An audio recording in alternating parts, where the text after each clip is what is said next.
Hello everyone, in this video we're going to be looking at drum replacement. Now I've made a quick project here so we can think about this in context, so let's have a quick listen to this and then we'll get into what drum replacement is, why we do it and how it is we actually achieve it. Okay.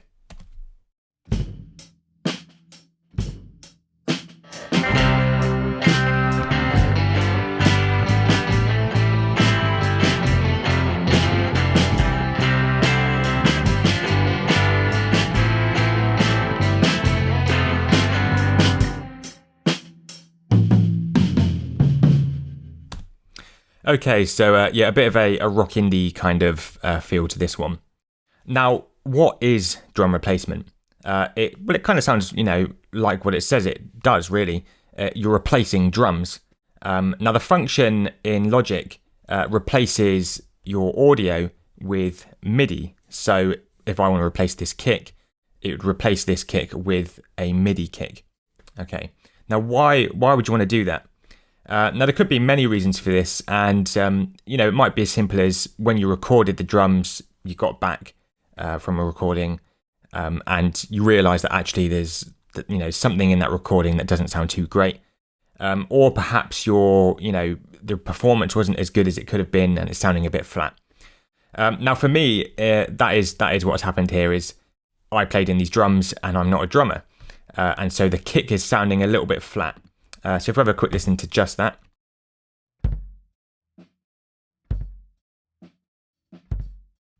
Okay, so not super amazing, and so what I want to do is replace this so that kick sound punches through in the mix a little bit more. Now, I would say on a side note that if you have the option of re-recording, go for that. It tends to sound better, and always go for editing as well after that. So editing with EQ, compression, using your noise gates, all of the, all those kinds of things. I've done none of those things on this, but just to kind of show you, right?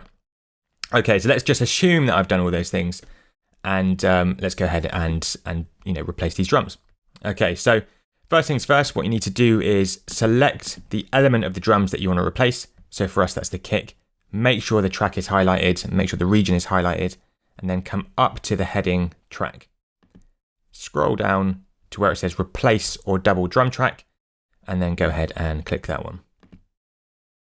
Excellent. Right, now we get this menu appear, and what you can see is at the top of this function, we've got this little heading here, instrument, with a drop down menu, and that says kick, snare, tom, or other. Now what it's asking you is which element of the drum kit are you trying to replace? We're trying to replace kick, so I'm going to leave that as it is, but you change that to the appropriate thing. Now, the most important thing here is mode. So are we replacing the drums or are we doubling the drums? Replacing the drums means that the original audio will be muted, so we won't hear it. And doubling means that the original audio will remain heard, so it won't be muted. And it means that the new MIDI drums and the old audio will be mixed together. Okay, still on separate tracks, but nonetheless. I want to replace this, so I'm going to leave that as it is, and then I'm just going to go ahead and click OK. And it's as easy as that. Now if we have a quick listen to this, this kick by itself.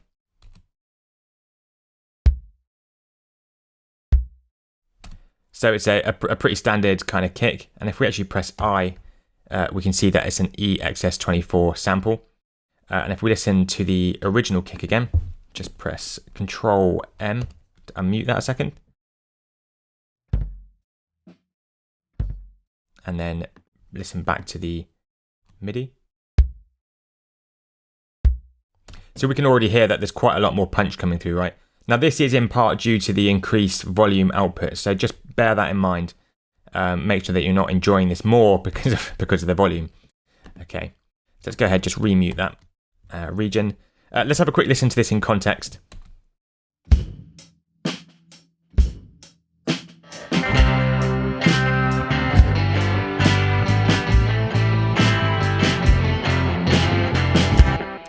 So I think you can hear that kick is really punching through now.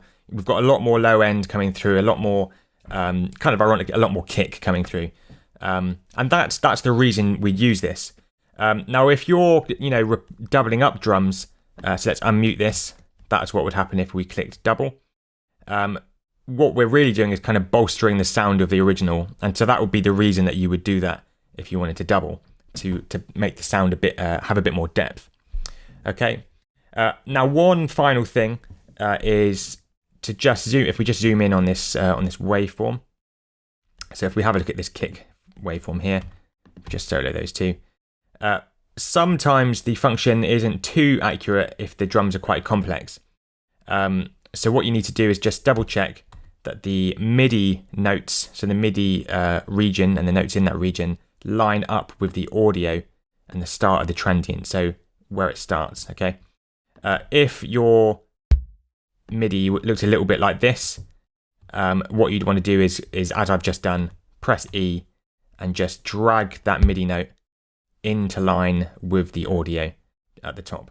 Okay, so just double check, just scroll through, double check all of your MIDI notes are lining up with the actual audio.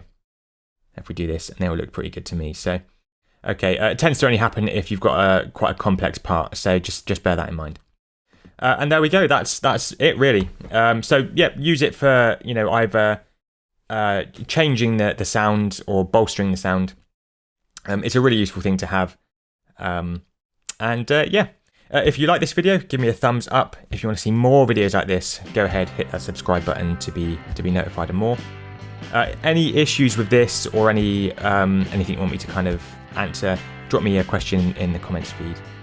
And as always, thanks for watching.